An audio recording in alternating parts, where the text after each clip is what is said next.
You just watched a plastic scrub sponge fall apart in your hand after 2 weeks, and you tossed it in the trash with the other 3 you bought this month. Stop. That little moment right there is costing you more than you think. Here's what I found out, and it turned my whole kitchen upside down. Almost everything our grandmothers used to run a household cost pennies, lasted for years, and did the job better than the shiny stuff we buy today. We were not sold better products. We were sold products that break, so we come back. By the end of this, I'm going to give you one trick I pulled straight out of a homemaking manual printed in 1916. A trick so simple you'll be angry nobody told you sooner. And I promise you this works in the exact home you're sitting in right now, on whatever money you've got, with things already in your cupboards. I remember my grandmother's kitchen in the back of a little house in Ohio, the linoleum worn pale in one spot, right in front of the sink, where she stood for 40 years. She never bought half of what I buy, and her house always smelled clean. So let me start where she started, with a lemon and a little salt. I used to keep 3 separate bottles under my sink, one for glass, one for counters, one for the cutting board. Fancy labels, trigger sprayers, $12 easy, every trip. My grandmother had none of that. She cut a lemon in half, dipped it in coarse salt, and scrubbed her wooden cutting board with it until it was bright. Then she rinsed it and stood it up to dry. For years I thought that was just old-fashioned poverty, making do. Then I read the numbers. Researchers have shown that lemon juice, because of its acid, kills a real share of common bacteria on kitchen surfaces, and the salt does the scrubbing your fancy sponge pretends to do. The University of Georgia's Food Safety Extension has written for years about acid and salt as simple cleaning agents our great-grandparents relied on before a single spray bottle existed. Here's the part that got me. That same lemon half, once you're done with the board, you rub it around your steel sink and your faucet, and the water spots vanish. 1 lemon, 3 jobs, about 40 cents. But cleaning the surface was never the real problem in my house. The real problem was the smell I couldn't find. And that leads me to something worse hiding in almost every kitchen, including yours. You know the smell I mean. That sour, faint, wet rag smell that shows up around the sink and you can never locate the source. For 2 years I blamed the trash. I blamed the drain. I bought those little scented gel packets and plugged in an air freshener that cost me real money in refills. It was the sponge. It was always the sponge. Scientists in Germany published a study back in 2017 that examined used kitchen sponges under a microscope, and what they found was staggering. A single used sponge can hold billions of bacteria, packed into it as densely as anything found in human waste. Billions. Sitting on your counter, wiping your plates. My grandmother never had that problem, and I finally understood why. She didn't use a foam sponge that traps water and never fully dries. She used a dishcloth she could boil. Cotton. Plain, cheap, boilable cotton. At the end of the day, that cloth went into a pot of water on the stove, came to a boil for a few minutes, and every living thing in it died. Then it dried stiff and clean by morning. You cannot boil a synthetic sponge. It melts. It was designed to be thrown away, which means it was designed to be bought again. A bag of cotton dishcloths costs a few dollars and lasts you years if you boil them. So try this today. Pull that sponge out of your sink and throw it away right now. Get a stack of cotton cloths and every few days drop them in boiling water for 3 minutes. That smell you've been chasing will be gone, and it will not come back. Now, I told you I'd get to why nobody teaches this anymore. And here's where I have to be honest with you about something that made me genuinely angry once I saw it. None of this knowledge disappeared by accident. Think about it. There is no money in a lemon. There is no money in a cotton cloth you boil for 10 years. There is no profit in a jar of baking soda that costs $1 and cleans your whole house. The entire modern cleaning aisle, all those bright bottles with names invented in a marketing office, exists because somewhere along the way companies realized something simple. You cannot build a billion-dollar business selling people something that lasts. So they sold us the opposite: sponges that fall apart.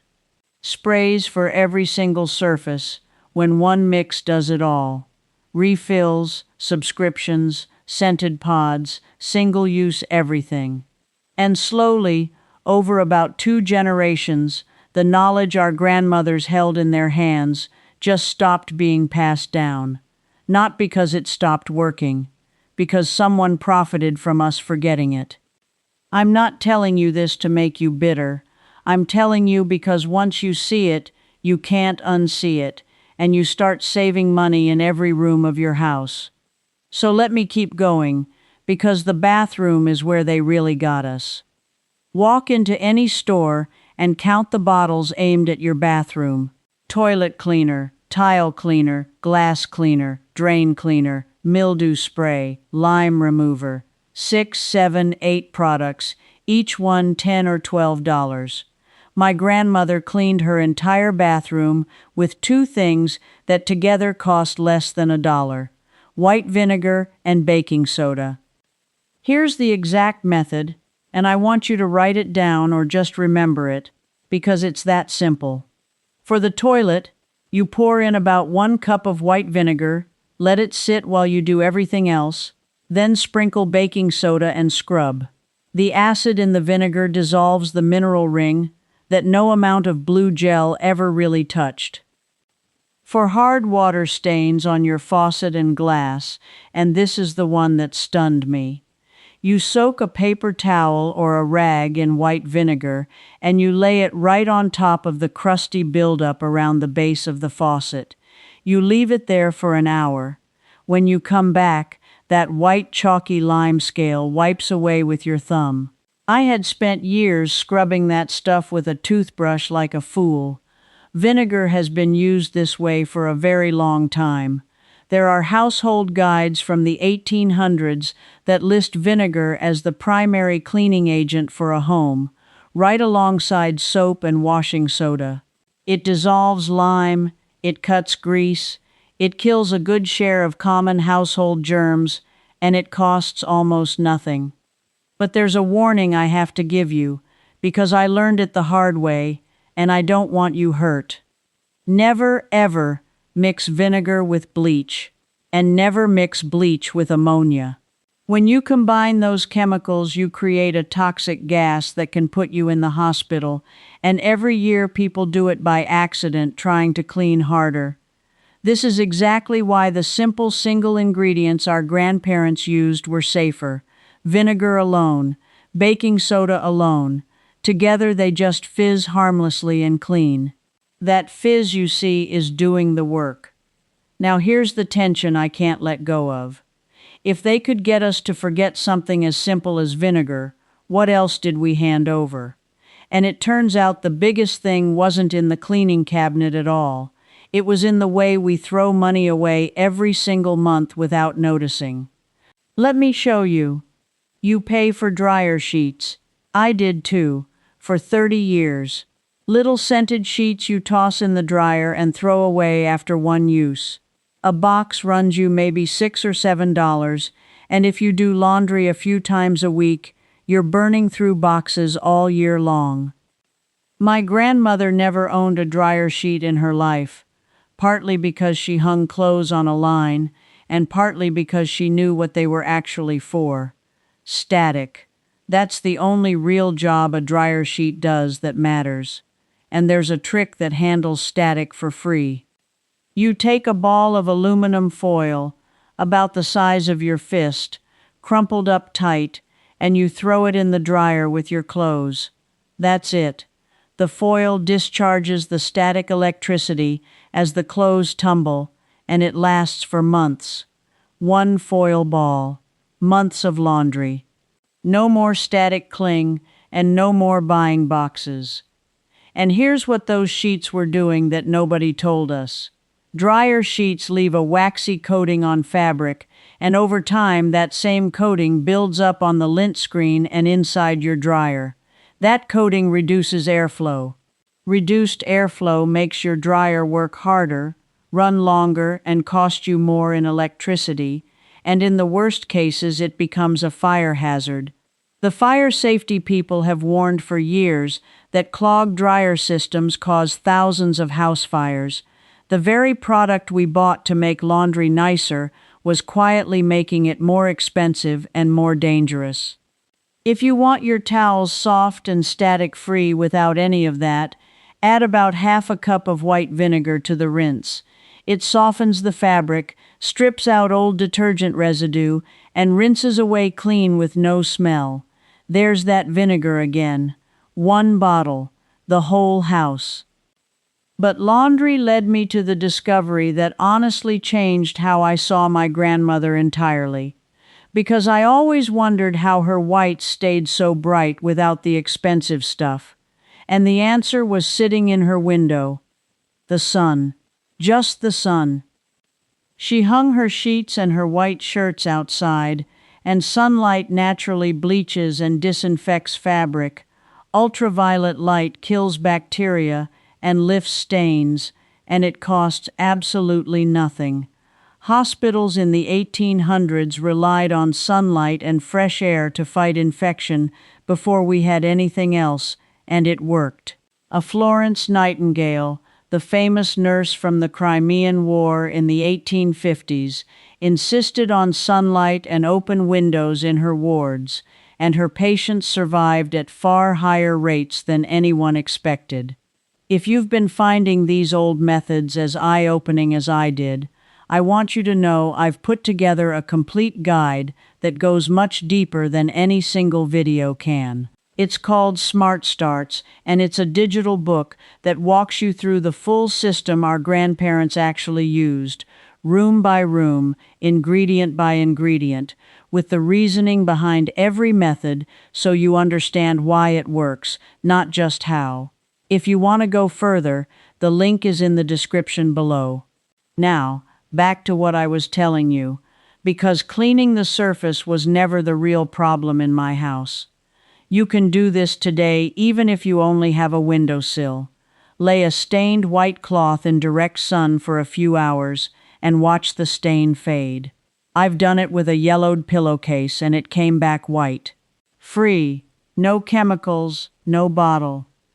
Now I know some of you are watching this on a fixed income, in an apartment, maybe living alone, and a small worried voice is saying, all this sounds fine for people with a yard and a big kitchen and money to spare on lemons and vinegar.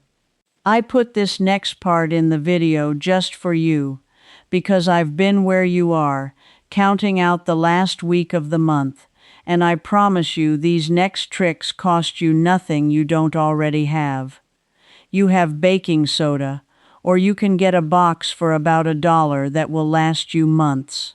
Here is everything that one box does, and I want you to really hear this. Your refrigerator smells.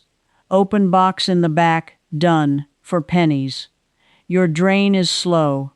Pour in baking soda, then vinegar, let it fizz, flush with hot water, and you've cleaned it without a single drop of the caustic drain chemical that cost $8 and burns your skin. Your carpet smells musty. Sprinkle baking soda, wait 15 minutes, vacuum it up. Your oven is caked. Make a paste of baking soda and water, spread it, leave it overnight, wipe it clean in the morning. No fumes. No $40 oven cleaner. And if all you have is a single pot and a stove, here's one that costs nothing. Boil water with a little vinegar and let the steam fill your kitchen, and it lifts grease off the surfaces around your stove and freshens the whole room. My grandmother did this in the winter, and the whole house felt clean and warm at the same time. I want you to understand something, friend. Being on a tight budget is not a reason you can't do this. It is the exact reason our grandparents did it in the first place. These methods were born in the Depression, when people had nothing and still kept clean, healthy homes. This knowledge was built for hard times. It was built for you. Let me give you one more that costs nothing and saves you real money on food, because throwing away spoiled food is throwing away dollars. Your fresh herbs and your greens wilt in a few days, and you toss them. My grandmother wrapped her lettuce and her herbs in a slightly damp cloth or a bit of newspaper before putting them away, and they lasted twice as long. Wilted celery? Cut the ends and stand it in a glass of cold water in the fridge, and it comes back crisp overnight. I've revived celery I was about to throw out, and it stood up straight as new. And soft, sad-looking potatoes with sprouts? An apple. Store your potatoes with one apple in the bag or the bin, and something in the apple slows the sprouting and keeps them firm for weeks longer. That's an old root cellar trick from farm families who couldn't afford to lose a single potato through the winter. Now I've saved you money in every room, but I promised you at the start one trick pulled from a manual printed in 1916, the one that made me genuinely angry that nobody told me.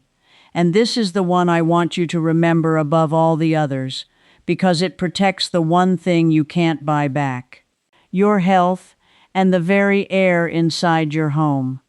Here's how I found it. I was going through some old family papers, and I came across a homemaking guide, the kind of thick book they gave to young women setting up a household over 100 years ago.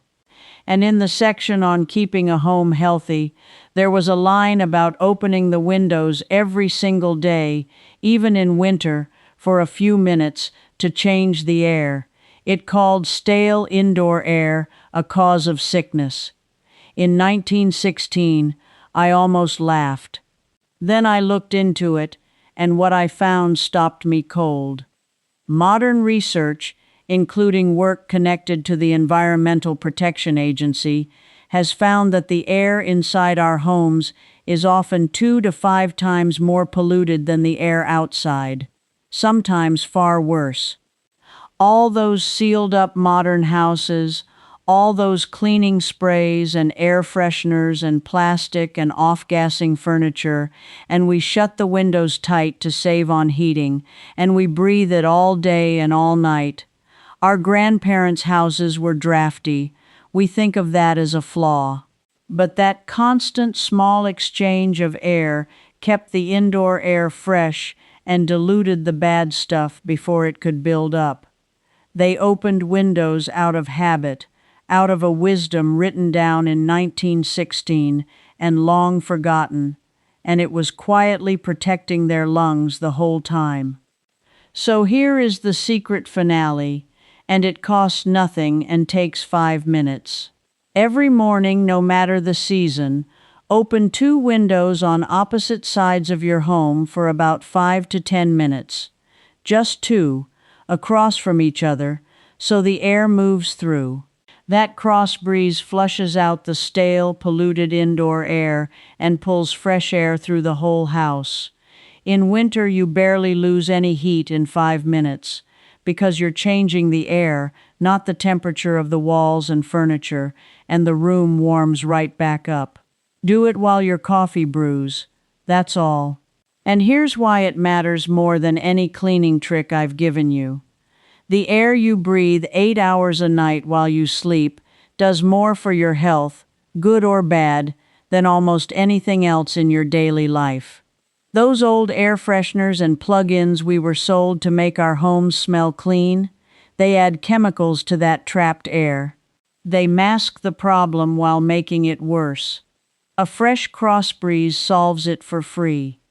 And to sweeten that air the way my grandmother did, without a single manufactured chemical, you simmer a small pot of water on the stove with a cinnamon stick, a few cloves, and a slice of orange or lemon peel. In 20 minutes, your whole house smells like a warm kitchen, and it's real, it's edible, it's safe to breathe. That was her air freshener. It came from the same wisdom as the open window, and both of them have been sitting in a book from 1916 while we spent money to poison our own air. Think about what that means. One line in a 100-year-old manual written by people who never studied chemistry turned out to be more correct than everything the modern home goods industry has sold us since. They knew.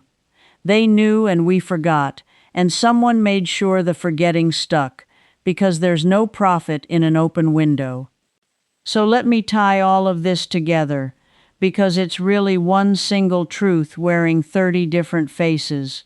Everything I've shown you today, the lemon and salt, the boiled cotton cloth, the vinegar and baking soda, the foil ball, the sunlight, the apple in the potato bin, the open window, all of it comes from the same place.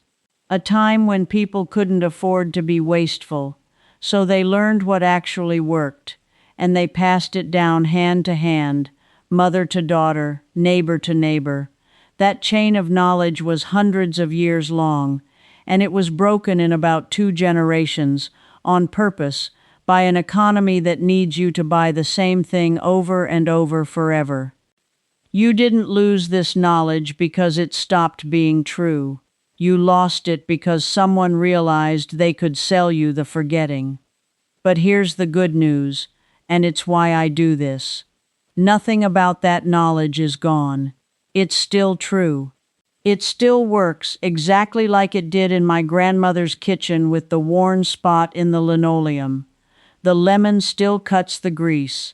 The sun still whitens the sheet. The open window still clears the air. You just have to pick it back up.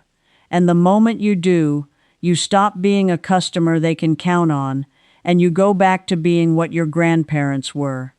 Capable, independent, in charge of your own home. That's the feeling I want to leave you with. Not that you saved a few dollars, though you will, hundreds of them over a year. It's that something that was quietly taken from you, something that belonged to your own family, is back in your hands where it belongs. And I think you already suspected this. I think you've stood in that cleaning aisle, staring at 8 bottles that all do the same thing, and some quiet part of you thought, this can't be right, my mother didn't need all this. That instinct was correct. You were right the whole time. You just needed somebody to say it out loud. So let me ask you something, and I really do read these. Of everything today, which one surprised you the most? Was it the billions of bacteria living in that kitchen sponge? Was it the aluminum foil ball replacing every box of dryer sheets you'll ever buy? Or was it that open window from the 1916 manual that your own lungs have been begging for? Tell me in the comments right now, and if your own grandmother had a trick I didn't mention, share it, because somebody watching needs to read it and pick it back up. And if any of this felt like coming home to something you'd half forgotten, then you belong here with the rest of us who are quietly gathering all this lost practical wisdom back up and putting it to use. This isn't about a channel. It's about a whole group of people who refuse to keep paying to forget what our families already knew. Because next time, I'm going to show you the forgotten way our grandparents kept their homes warm in winter for a fraction of what we pay now, including one trick with a single heavy curtain and a south-facing window that the heating companies would rather you never learned. It saved my grandmother a fortune, and it's been hiding in plain sight the whole time. Stay with me and keep an open window. I'll see you in the next one. Before you go, let me tell you where this goes next. This video was just a taste inside my membership. The rest of it is waiting. All the hacks I couldn't fit here. You can ask me your own question and I answer you myself. No machines. And you won't be alone in the wise living circle. Just point your phone's camera at the code on your screen. Cancel any time with one click. Come join me.